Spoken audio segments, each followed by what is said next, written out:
This is Curious Incident, a podcast for special needs families and your window into the world of special education. Special needs parenting can be challenging, and we want to make it easier by providing you with the resources you need to help your child. Let's delve deep into the world of learning differently with your host, special education attorney Adam Dayan.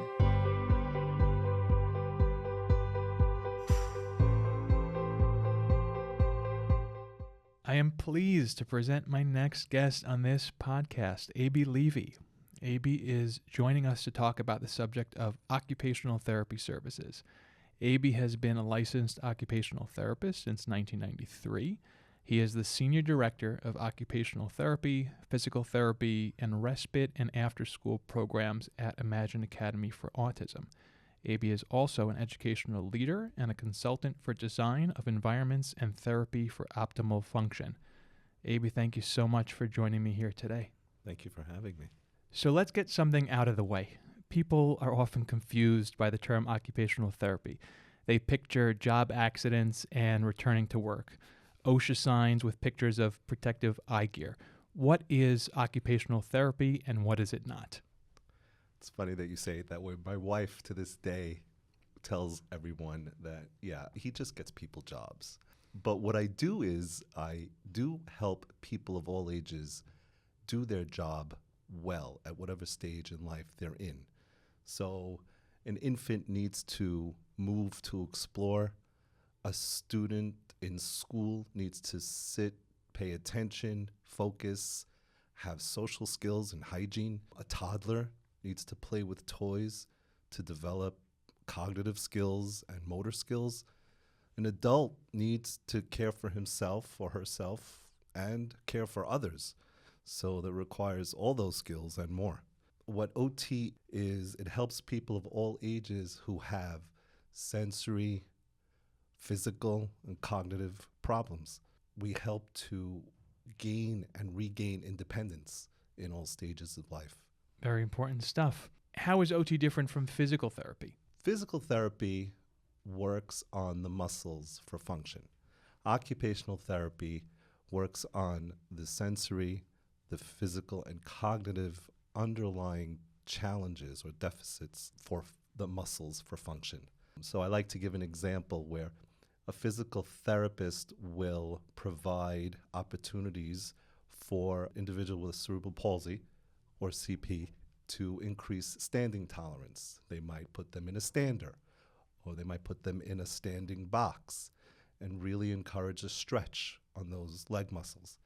An occupational therapist will make sure that the student is provided with the sensory, cognitive, and physical opportunities to encourage standing.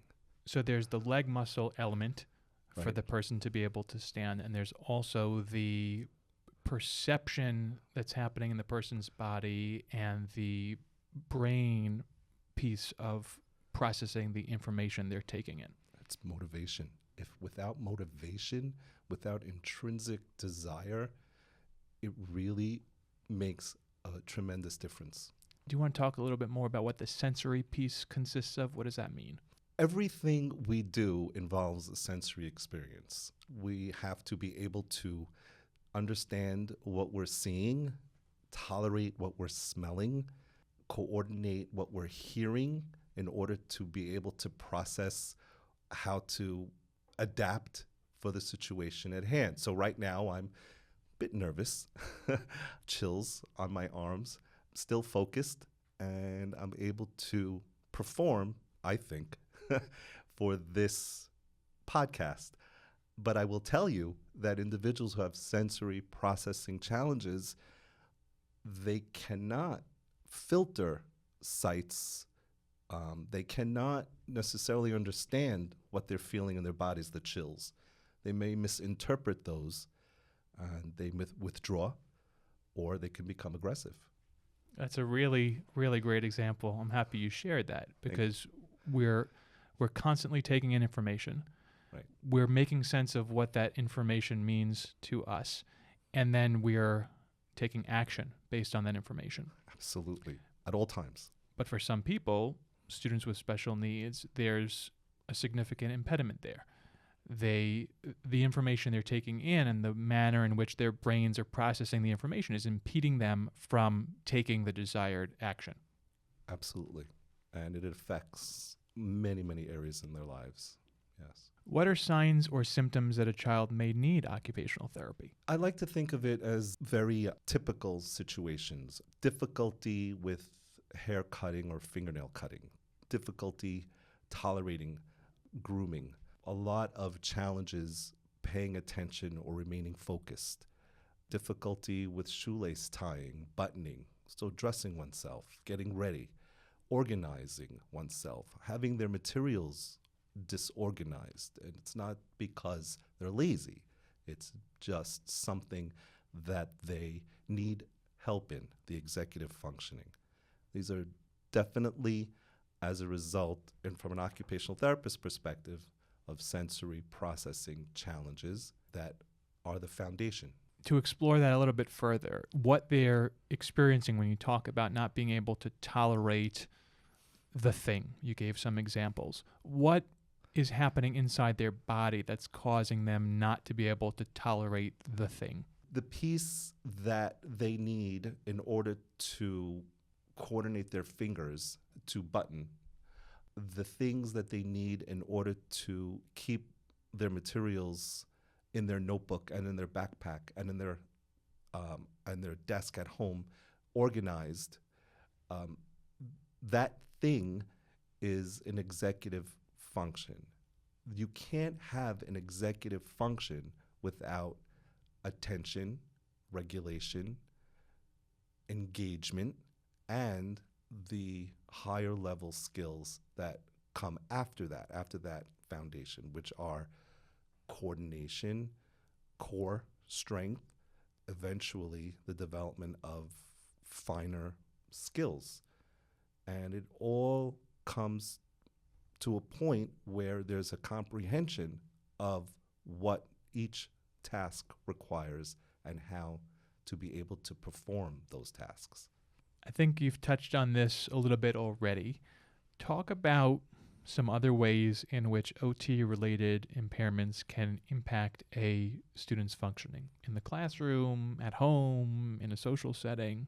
So physical, sensory, cognitive challenges, it can really be an obstacle. It affects their participation, their comfort level. It really does affect their success at home, in school, as well as, socially. I give an example often where a person who has difficulty with dominance, the dominance affects their ability to maintain balance. Their difficulty maintaining balance affects their ability to have coordination skills. So this individual who has these challenges is often overlooked when friends, want to play basketball. They'll not choose that particular individual. And if the person can just get the balance addressed, that would make such a tremendous difference in that student's life.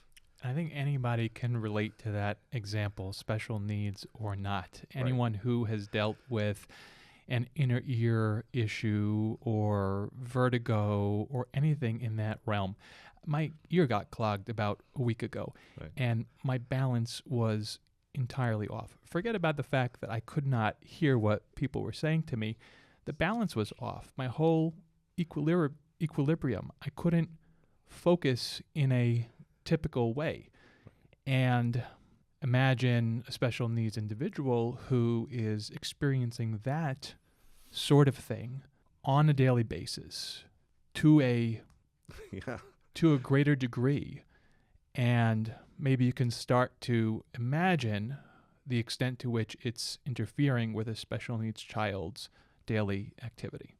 And I think it's important to really make the distinction that your experience was coming from having clear auditory comprehension and not having any balance issues. An individual who has special needs is made that way. So they go through life thinking that this is typical. Imagine having to use the walls, use the furniture, use people around you to keep you upright and stable, to lean on people, annoy their colleagues, their peers, in order to help themselves, getting, I would say, I'm not going to say discipline, but getting feedback from others of, why can't you just stay in your space? Why can't you just, keep your hands to yourself? Well, I can't. This is how I'm built. And I think we can all picture that Yeah. student in our classroom when we were kids who had difficulty maintaining space. Right. The one that they maybe said, "Why are you being so annoying?" Thinking there was some intentionality to that the child was trying to be annoying, which was not necessarily the case, right? Some Right. people. It really irks me. I'm sorry to interrupt you. When I hear specific people in the education field say, "Oh, they're just looking for attention," it's not true. It's not that. No. So just clarify, what is it? What are they seeking when they have if they're in somebody's space, or they're initiating contact in a way that their peers don't welcome? What is happening in that example? What are they seeking? They're seeking stability, and they're seeking help to maintain their own position. They want to stay upright, but they need support.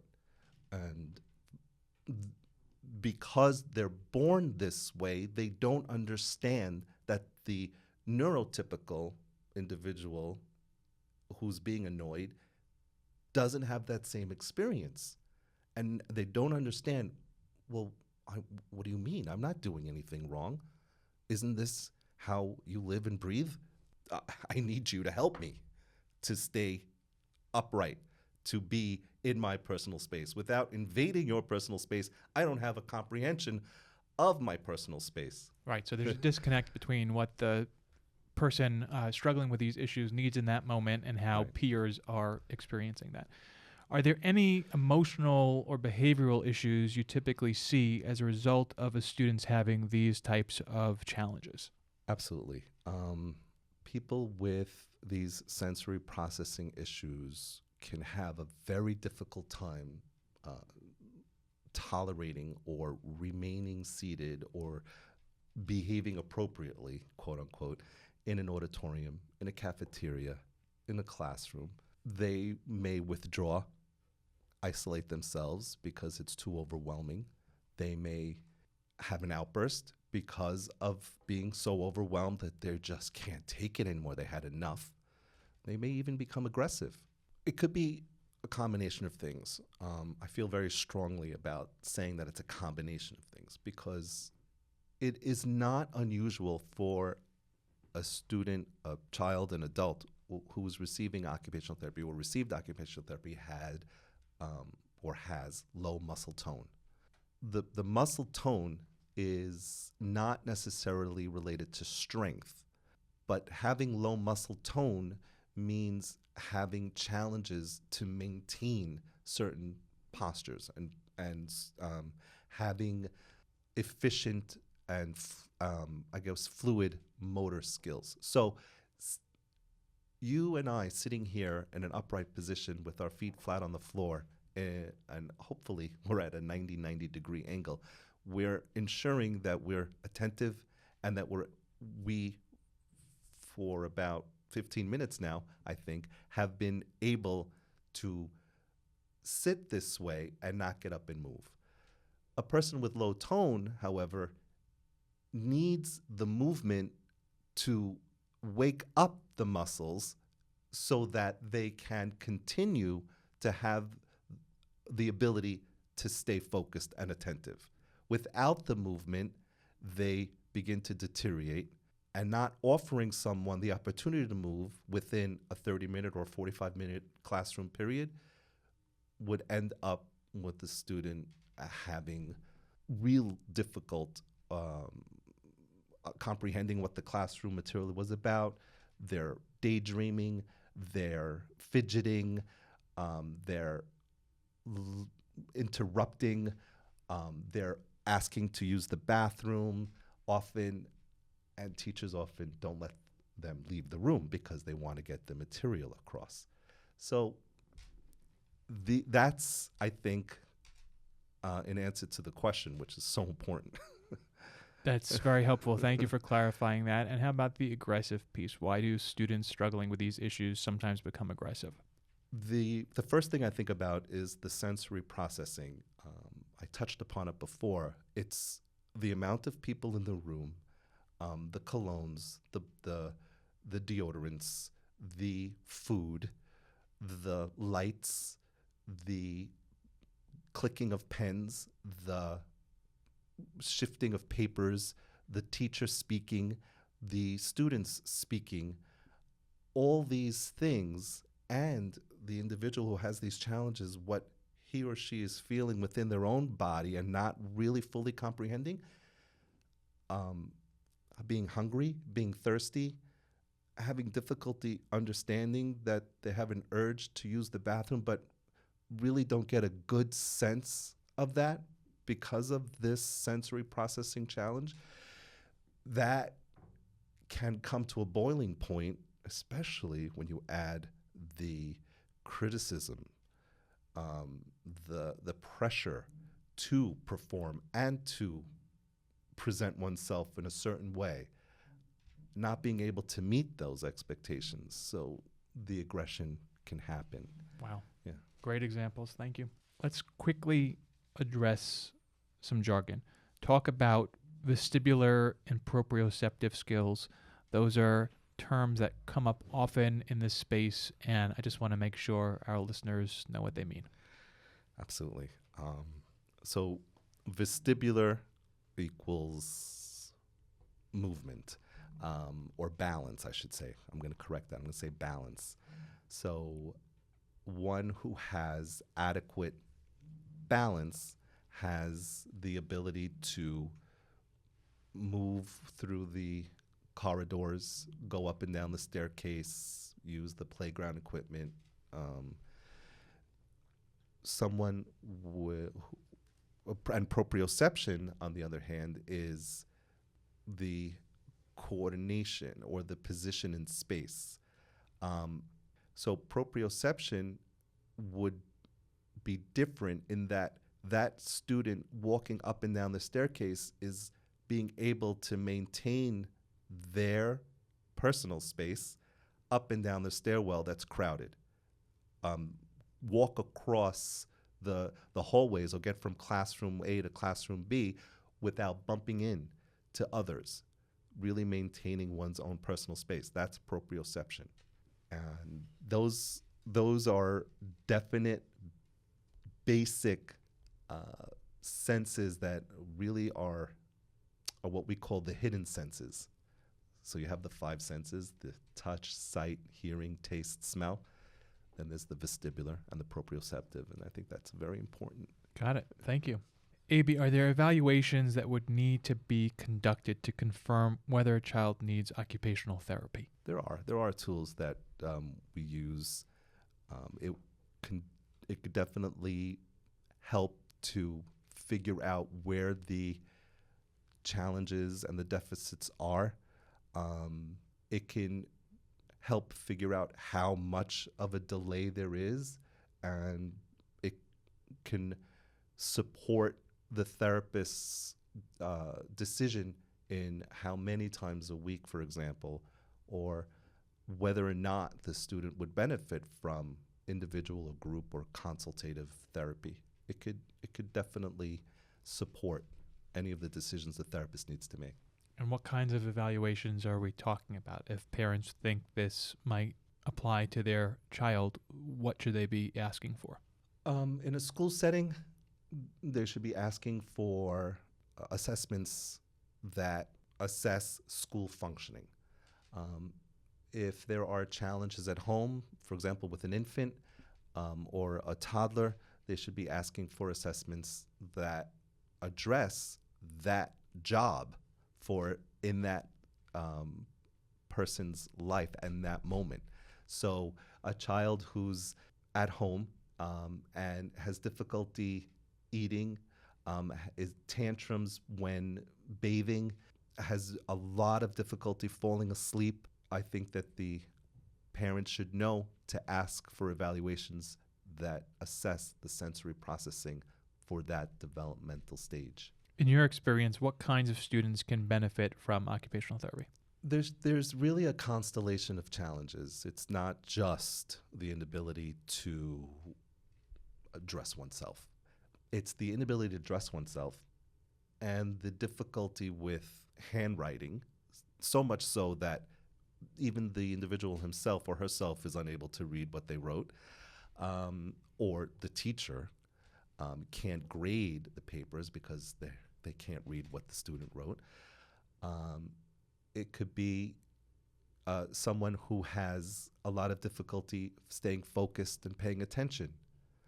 It could be behavioral issues. Those are the kinds of areas that are typically when an occupational therapist is called in for help. Okay, so let's talk about how OT can help them. What does a typical OT session look like? It's a typical session is a minimum of one individual session for 30 minutes. It could involve equipment that you might see in a sensory gym. Sensory gym equipment would be, I like to call it like Disneyland. It just has mats and wedges and swings and climbing walls and spider webs to climb up and down, air pogos, zip lines. A lot of fun, but what it does is it works on the muscle tone. It works on the muscle strength. It works on the motivation to be able to stand, the examples I gave before. It helps those movement needs and craves that the student who's getting OT was looking for in the class. It feeds those voids. I call them potholes, really. It fills the potholes so that focus, attention, engagement, communication, and participation, real performance happens. Definitely the funnest room in the school. Absolutely. I've toured a lot of schools. I've seen a lot of sensory gyms. They look fun, but as you emphasize, it has an important purpose, and it's helping kids activate what they need to activate. Absolutely, 100%. Makes a huge difference. Talk a little bit more about what tools or techniques you have found to be effective. What's effective for me in occupational therapy, and I encourage my colleagues, occupational and physical therapists that I work with, to use visually stimulating tools. So that could be a light board. It could be a light up desk, so that someone who has visual discrimination challenges, someone who's unable to focus, when the surface is lit, they're drawn to the surface area. It helps them to filter. It's a modification. I like to use activities and games and obstacle courses to encourage the student to move, and by moving, be able to sit longer and longer and longer periods of time. I like to incorporate the cognitive challenges in the exercises or the activities that we're doing. In that way, we hope that, and we've seen, that it generalizes to the classroom environment, and it generalizes to the gym. It generalizes to home life, that their ability to endure and tolerate sitting with their family at a restaurant table or at home at the table, have dinner together or breakfast on Sunday together with family. It's a tremendous change.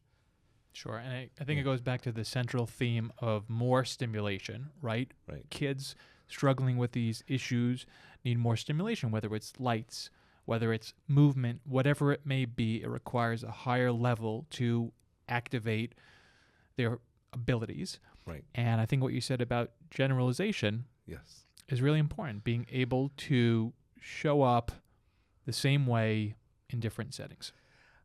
I can't agree with you more. And I think what you said really resonates because it's counterintuitive for so many people. Why would you give someone who's disruptive, who moves around so much, movement? Why would you give someone who has difficulty balancing rollerblades? But if you think about it, the person who can't maintain their balance has to use 100 times much more attention and focus to balance, thereby working on their balance. And it's intrinsically motivating because they want to do what their peers are doing. Mm-hmm. And given the opportunity, really, really, it makes such a tremendous difference. And I think that's key. It's key, I think. That's a really good point. When do you do a one-on-one individual session versus a group session? Individual one-on-one sessions are, I consider, students, adults, infants that have moderate or significant challenges or delays in an area or in multiple areas. A group setting, I feel that it is appropriate for someone who has minimal challenges or delays in a specific area. What credentials and qualifications should parents be looking for in an occupational therapist? It's important, first and foremost, that the therapist be licensed in the state that you're having your child or your loved one or yourself receive the therapy. I think that you need to find a therapist that has experience, specific experience in the specific job of that person needing therapy finds themselves in. So an infant, you want a therapist who has early intervention experience, solid experience, not just part-time. Someone who's in school setting, that's definitely makes a difference for the student who's receiving occupational therapy. You want someone who works in a school setting. They understand the challenges and they understand the expectations. More than that, I think that if there's a very significant or severe challenge that the person needing occupational therapy, that they find a therapist who has a specialty or specializes in a certain field. Like, for example, I specialize in a therapeutic technique called Cuevas Medic exercise therapy. So I use that for individuals specifically who have difficulty learning to walk or walking. And that comes from an occupational therapist, not a physical therapist. Let's go on a brief tangent then. How does Cuevas Medic work? Cuevas Medic was created by a physical therapist from Chile named Ramon Cuevas. Phenomenal. He developed this series of motor handling techniques that provoke the body to react. The provocation on the body wakes up the brain in so many different ways and areas that create the opportunity for the body to be able to stand where a person who has physical challenges is unable to stand without braces, without buckles, without being locked into place. So the Cuevas Medic exercise therapy provokes the brain to react to those physically challenging positions so that the individual is actually experiencing what it's like to stand or to step or to crawl or to sit up without tools, just handling. Yeah. Thank you for indulging me on that. I wasn't planning to ask you about Cuevas Medic, and the truth is that I need to do a separate episode just about Cuevas Medic. This has been coming up a lot in our special education legal practice. But just say briefly, what is a sign to parents, hey, I need Cuevas Medic for my child? I feel comfortable saying, there's a lot of thoughts going through my mind racing, but I feel comfortable saying a parent has a gut feeling that the therapies that their child is receiving is good, but it isn't good enough. I know my child should be able to roll. I know my child should be able to get up from lying down. I feel strongly that my child is capable to take a step. Why isn't my child taking steps? They've gotten physical therapy and occupational therapy. They're wearing their braces. They have the walkers. They have the standers. It's that, I need something more. I need something more alerting, more arousing, I need something to really make a difference. And so Cuevas Medic Exercise Therapy does that, CME. Parents who are listening, you know your child best. You have that parent intuition. If you know deep down in your gut that your child is capable of more, listen to that voice and speak to the necessary experts to get the therapies that will help your child activate what they're capable of. Very well said. Thank you. A.B., are there any special considerations in the realm of occupational therapy for students with autism or other developmental disabilities? 100,000,000%. Absolutely. A student with autism or any developmental disability has a constellation of challenges, and it affects their sensory processing, it affects their physical skills, it affects their cognitive skills. What I found that such an individual benefits from is a sensory diet that's constantly modified, often adjusted, and it can be provided proactively to help them be able to maintain a certain state, and it can be performed reactively to help the teachers, to help parents to be able to better cope. The sensory diet really helps the individual be ready and available for whatever the situation is. So in school, ready and available to learn. At home, ready and available for chores, for the family dynamics, with their friends, ready and available to socialize and to play. The sensory diet comes up in a lot of the cases that we handle at my office. It's a point of contention with the school districts. There's always the question, did you, school district, create a sensory diet? Was it appropriate for this child's sensory needs? And we examine it. Talk a little bit more. For those who don't know, it's a sheet of paper, Right. And it has instructions, the same way a food diet might specify what a person can eat and the proportions they should stick to and caloric intake and things of that nature. The sensory diet will specify what? Talk a little bit about what that sheet of paper will say for the student. So I've created a sensory diet that on one side it shows activities that are appropriate for the specific student.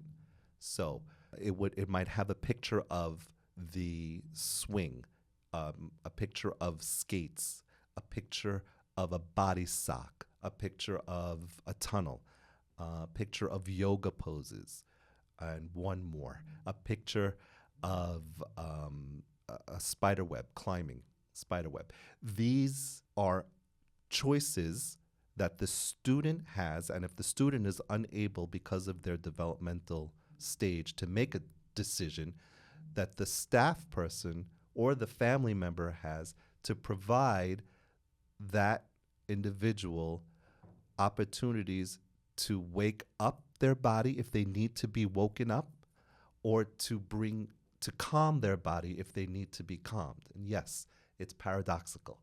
It's the same activity. The skates can be arousing, it can really wake someone up, or it can also be calming and soothing. It can calm someone who's hyper down. All those examples that I gave have this paradoxical effect. So depending on whether or not someone needs what we say upregulating or downregulating, those exercises, those activities, those tasks can help the person throughout the day be ready and available for whatever it is that they need. In school to learn, at home to engage. Great. Thank you. Where does an OT fit in on a child's education team?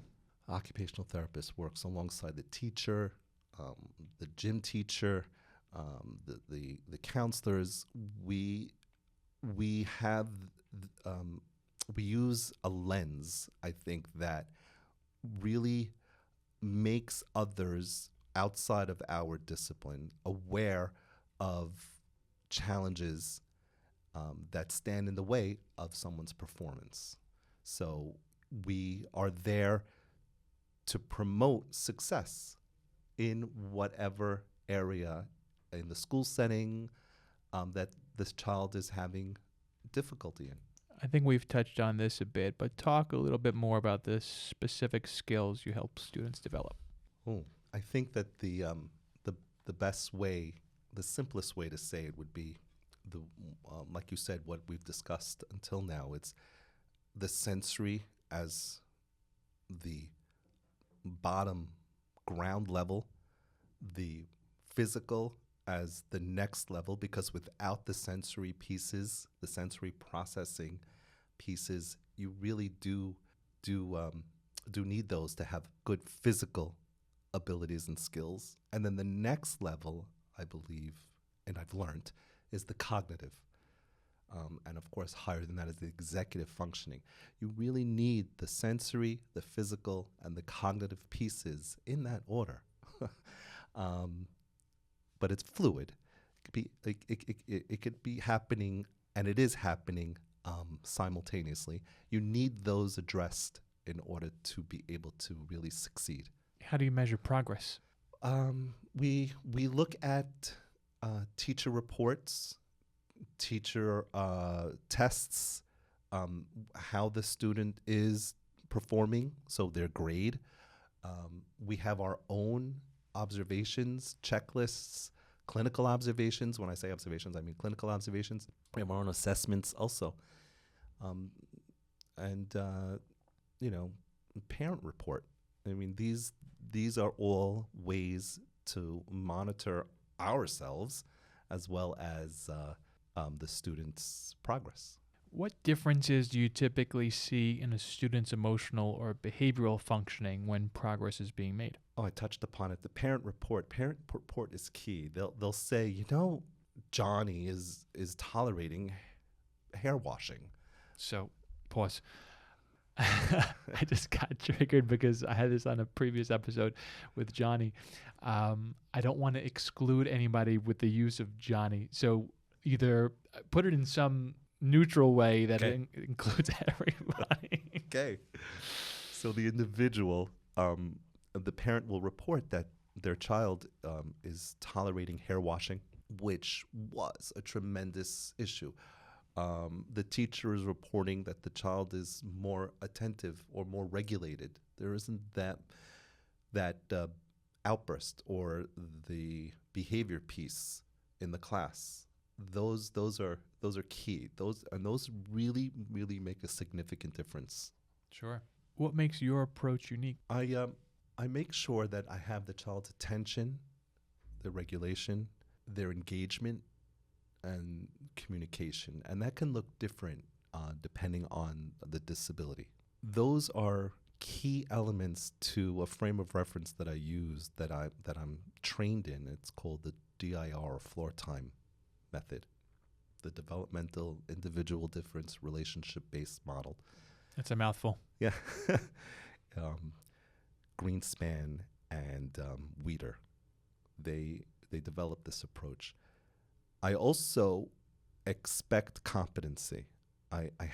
I've been told that I have this effect once I have engagement and regulation and an attention and communication, that the person I'm working with understands that I'm there not to do for, but I'm there to support. You're going to do it for yourself because I know you can do it. I expect competency. I know that the person I'm working with, I have this mantra in my mind: you're able, you're capable. And they feel it and they like it and they perform. And I think that really, really makes a tremendous difference. I think that's, for me, that's been a really good formula, no matter the challenge. Images are racing through my mind now, and I'm just thinking of what a powerful concept that is, bringing that approach to your work, that the child is capable, and instead of focusing on the shortcomings or deficits, focusing on their abilities and potential and getting progress from the individual based on that approach. It makes a big difference. And I have all these images in my mind of all those times, and they continue to happen, where the student is just so incredibly impressed, or not even aware that they did something that they hadn't done before. And it's those moments that just keep me going. That's why it's 30 years now. I keep doing this. Wow. Impressive. Thank you. So we talked about progress a minute ago. Let's talk about success.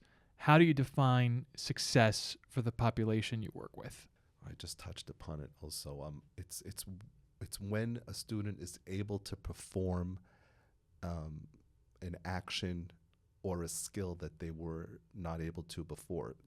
A good example would be someone who's significantly challenged, instead of scribbling, being able to draw a line, whether it be a straight line up and down or a line across.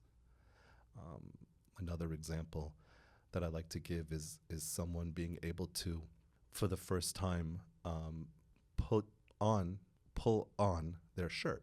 I mean, if you think about it, it's something that we really take for granted. And if it's not a severe challenged person, then it's someone who's able to figure out how to unpack their own lunch, open that Ziploc, peel off that safety, I forget what it's called, but on the top of a yogurt, be able to use the knife and fork to cut. It's really something that I think that's overlooked but essential. I'm picturing a dinner with my wife and my uncle where we were talking about all of the things that have to fire properly in the body to be able to do basic daily functioning. And the reality is that for some people, some of those things misfire. And I think what the positive here is that there are therapies, such as occupational therapy, that can help students focus on those misfirings and improve them. Am I correct? Yes, you're touching on the sensory integration frame of reference by Jean. I think it's Ayres.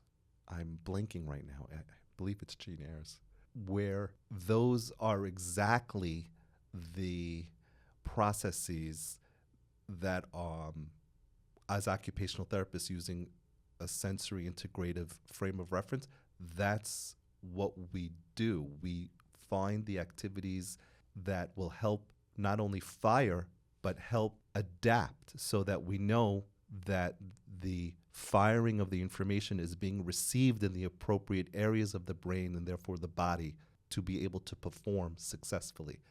Because you're right, it's often misfiring, or if it's firing, it's being received in another area and it's confusing. So the therapy helps to pave, remember those potholes, helps fill those potholes and pave a smoother path so that there is better and better and better performance and success. That's great. Thank you. Can you share any success stories with our listeners? It's embarrassing. You've been doing it 30 years. You must have quite a number of success stories. I'll talk about two that I'm working with right now. I adore these people. The one that I'm going to be talking about first is someone that I've been, I think, 14 or 15 years now. I'm working with this individual.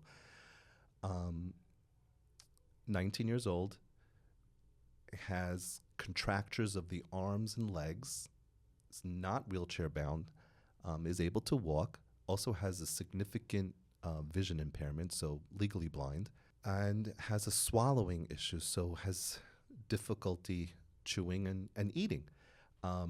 So imagine having very, very limited ability to manipulate objects with your hands, and you're in a classroom setting with classroom tools. Having almost no eyesight, you're in a classroom setting with, the smart board or the whiteboard and, worksheets. You also have contractures of the legs, and you're in a school setting, and you have, gym, and you have, stairwells and hallways. And these challenges are so significant, but because of my expected competency and because the student is aware that I'm there to support and knows that I'm there for him, he's been able to, in the last year and a half, been able to successfully find his lunch from his locker, from his backpack, unzip the backpack, take the lunch out, open the Ziploc bag, open the container of food, the Tupperware, go by himself, find the microwave, open the microwave door. I want to be clear. This is a person with contractures of the arms and hands, of the legs, and blind. Put this food in, close the door, turn on the microwave, wait, hear the ding, pull it out again, ask for me by gesturing, because he also has significant communication issues, selectively mute. Turn to me, and I know that that's communicating to me that he's ready. He knows that it's ready. Take it out for him. I'll hold it for him. I'll bring it to the table. He comes to the table. He'll decide where he wants to sit. This is something that's overlooked. I want to take a step back. That this individual may not be hungry.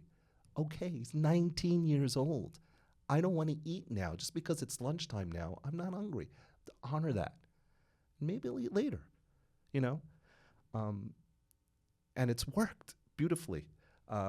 He sits down, is able to use a utensil, a spoon, and feed himself.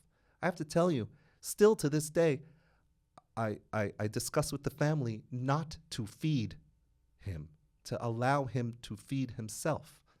They struggle with that. Not to sing to him while he's eating, to expect that he's capable of eating with the family, participate in family tabletop experience without being sung to. He's 19, so it's not something that I critique or judge. It's just I want to bring awareness to the family that not only is he capable and able, can generalize to the home, just expect it. It will happen. There's something so powerful and beautiful about what you just said. I don't have any other words. But I think in addition to what a remarkable success story that you just described, the last piece of what you said, the guidance that occupational therapists can give to parents for the home setting. What can you do that's going to be conducive to bringing out their capabilities more and respecting their individuality? It's so important. It's so important to keep that in mind. We don't have to constantly impose. We we can be flexible. We can understand that just like you and I, we may not want to eat just because it's dinner time. We might want a snack before I fall asleep. you know, it's perfectly okay. Won't starve. Take 7 days to starve. I always remind families, stop worrying. It takes 7 days. Off the record, my wife has me on this intermittent fasting kick. I haven't eaten a thing all day. I'm a little bit hungry. Okay. That will be edited out. That's a wonderful story. Thank you for sharing that.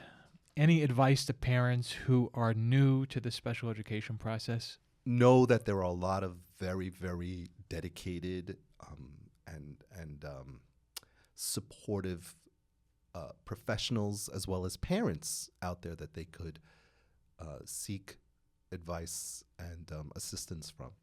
What questions do you get most often from parents? This is very tough. Because of my specialization, I get this often. Will my child walk? Will my child talk? Will my child be okay? Those are like the 3 top. I work with individuals, like I just described, who have a constellation of challenges. But I also work with individuals who have no contractures of the body, who are very physically, motorically capable, but they don't speak. It's hard. Are there any resources you would like to recommend? I give the resource often to parents. It's Toolbox, Profectum, through Profectum. It's the Floor Time Parent Toolbox. And if I may share the website. Of course. Profectum.org. The Toolbox is a series of videos with explanation about how to develop engagement, how to develop a relationship specifically with someone who has a developmental disability. And it's meant for parents and caregivers and professionals. So it's very powerful. It's almost free. I think it's $1. It's wonderful. Okay, let me just go back 1 second in case I want to use this. What do you say to those parents who ask you, will my child walk? Will my child talk? Will my child be okay? I think that it depends on my relationship with the parent. Some parents, I feel that I could tell them, look, I don't know. I tell all parents that I don't know, but some parents who I have a relationship and rapport with, and I do generally have that, I really develop, and I like it. I develop a rapport and relationship with parents. I think it's important. I'll sit with them. I'll be available for them, and I'll remind them that I'm here to work with you and your child, and we work together on the goals for your child, and I will do whatever I can, and I need your help as a parent to help your child walk, talk, or be okay. And I think that's been a real eye-opener for families, because they don't typically get that reaction from therapists. It's the therapist in school, not at home. This is for me, not for you. A.B., before we conclude, what's one interesting fact about you? It's funny because I don't find it interesting, but I'm aware that it's interesting to a lot of people. I'm a child of deaf parents. My parents are both deaf. My father recently passed away, but the last 8 or 9 years of his life, he was also blind. Their challenges and their ability to overcome and to provide for me and my sister growing up has been inspirational, and I owe them everything, really. That's unbelievable. And I knew that, and I was thinking about it, and I'm so curious, how did you learn to communicate with them? I get that question a lot. So in the same way that you communicate as a hearing individual with the child in the crib, in your arms, by speaking to them, the child hearing, of course, or not, but let's just talk about a hearing child. They're able to begin to understand the nuances of language, the intonations, the tones. They watch the mouth and they begin to imitate. They do motor reactions. My parents used their voices, and it sounds extremely different from a hearing individual. They also use their hands simultaneously. So I was lucky, I think. I got the benefit of not only the hearing what they're saying, but also seeing with their hands and their gestures what they're saying.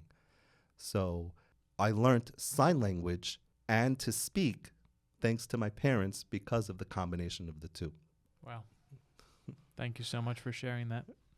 Thank you. I mean it. Thank you. AB, where can our listeners get more information about you? You can go to the Imagine Academy website, imagineacademyforautism.com, and I believe it can also be imagineacademy.com. They'll also find me on Indeed. I think those are the two basic places. Indeed? I'm sorry. LinkedIn. LinkedIn, excuse me. Got it. All right. AB, thank you so much for joining me here today. We must know each other for well over a decade at this point, and it's been great working with you over the years.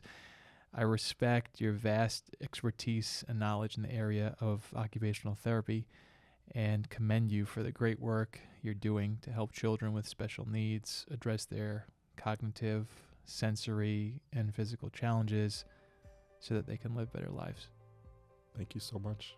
I really appreciate it. Great having you. Thanks for listening to Curious Incident, a podcast for special needs families. Don't forget to subscribe for a new episode every month. For more resources and helpful information, check out our website and blog at dionlawfirm.com. This podcast provides general information which is not intended to and does not constitute legal advice. You should not rely on this information for any purpose. For legal counsel, you should consult with an attorney to discuss your specific circumstances. Your listening to this podcast does not create an attorney-client relationship between you and the law offices of Adam Dion, PLLC. No attorney-client relationship is established unless a retainer agreement has been executed between the client and the law offices of Adam Dion. This podcast may constitute attorney advertising. Prior results do not guarantee a similar outcome. Any guests featured or resources mentioned on this podcast are for information purposes and are not endorsed by the law offices of Adam Dion, PLLC.